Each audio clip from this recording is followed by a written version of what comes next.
Israel's US-funded airstrikes killed 60 children this week. 11 of those children were in their homes receiving trauma care from the Norwegian Refugee Council. So you had children in their own homes trying to cope with the trauma from the last Israeli massacre, and now these kids are gone for no reason. Then Biden's out here talking about Israel has a right to defend themselves. From these kids? From these kids who were seeking trauma care in their homes, Joe? This is who Israel has the right to protect themselves from? And if Americans knew Palestinian history, they would know this argument is ridiculous. The Palestinians have been massacred and pushed off their land for almost 100 years. Read about the Nakba, which to the Palestinians means the catastrophe. As the British were losing control in the area, they started funding right-wing Zionist paramilitaries. And guess what? They massacred Palestinians and pushed them off their land before becoming the State of Israel. So Joe, it's Palestine, not Israel, who have the right to defend themselves. The state you're defending was founded on ethnic cleansing with the support of corrupt Western leaders like yourself.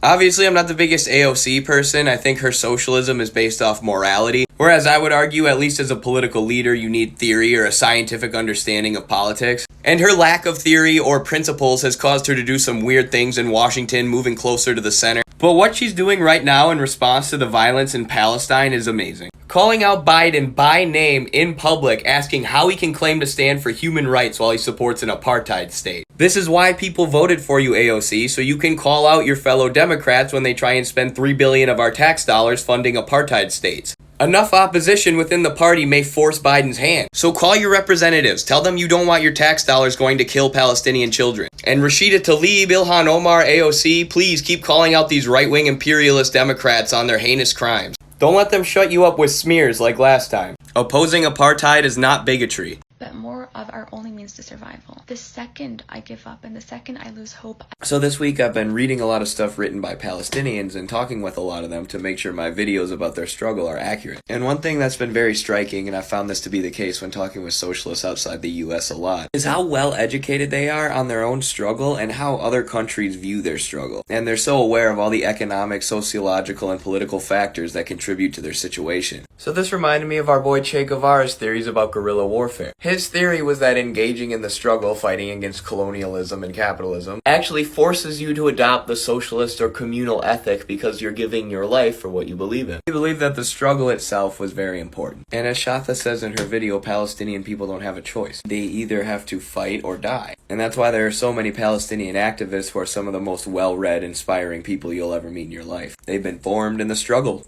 My family were kicked out of there, and they're writing books about me, accusing me of terrorism. I mean, this same false narrative about the people of Palestine being described in that video was being pushed by Mike Pompeo on Fox News this morning. The Palestinian people are violent, they're terrorists, and Israel's acting in self-defense. No mention of the billions in weapons funding from the US, no mention that 75% of Palestinian people are refugees, and no mention of the children who have been killed by US rockets this week. They just brush these crimes aside with the racist justification that Palestinian people are terrorists. Is it not obvious to everyone at this point that the real terrorists are people like Mike Pompeo, getting paid millions of dollars to sit there in a nice suit and justify the murder of children? Free Palestine and end the racist war on terror. An alliance of Latin American countries have condemned Israel's military actions against the Palestinians. Venezuela, Cuba, Bolivia, Nicaragua, and 6 others. So all these countries the US has accused of being dictatorships or human rights abusers. The country standing in solidarity against apartheid, human rights abusers. The country funding apartheid, they support freedom and democracy. And here's how the US treats these countries for not bowing to their interests. Threatening Nicaragua on Twitter.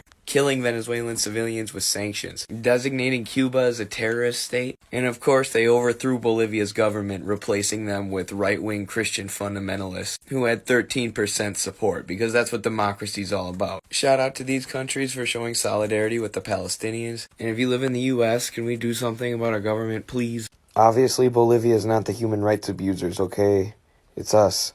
You know, it's funny. Every single time Bernie Sanders brought up a proposal like free college or free healthcare, he got berated by corporate media. How are you going to pay for it? How are we going to be able to afford education and doctors? But see, when the U.S. gives $1 billion a year to Colombia to militarize their police, or $3 billion to Israel to enforce apartheid, suddenly nobody's asking that question, how do we pay for it? Because capitalists own the government and the media, and that's why you should be a socialist. Just watch this interview with Andrew Yang where he's defending his support for Israel. And one of the main reasons he gives is that there are a lot of economic ties between New York and Israel, and he thinks putting pressure on Israel will hurt New York's economy. Which honestly makes sense, but this is such a good example of how our system works. Andrew Yang was a political newcomer, and now he's being forced into supporting an apartheid state to appease the interests of the capitalists in his district. The American political system molds politicians into supporting imperialism, and that's why resistance to it can only come from the ground up.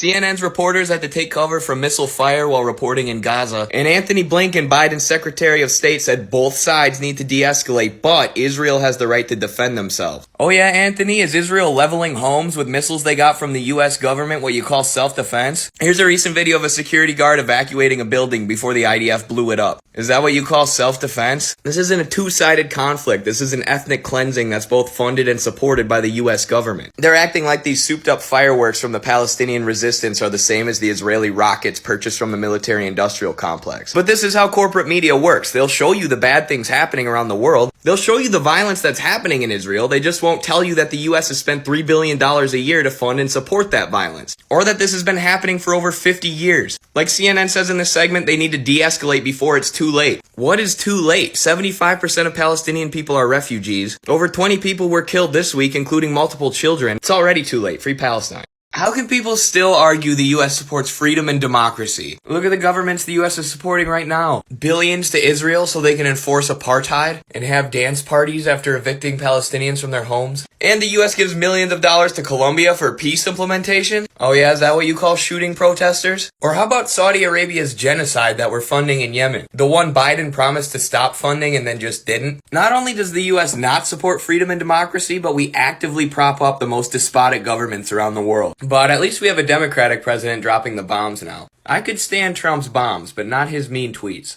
This is why I don't support Andrew Yang. He's saying right now he stands with Israel as they're enforcing apartheid, evicting Palestinians from their homes, dropping airstrikes on them in Gaza. And we all know this has been carried out for years with the help of $3.8 billion a year in funding from the US. So Andrew Yang's idea is to give every American $1,000 and then continue funding an apartheid state. He just wants to continue dropping bombs and overthrowing governments all around the globe and give Americans $1,000 so they shut up about it. That's kind of an exaggeration, but not really. A UBI would be sweet, but it doesn't fix most our problems.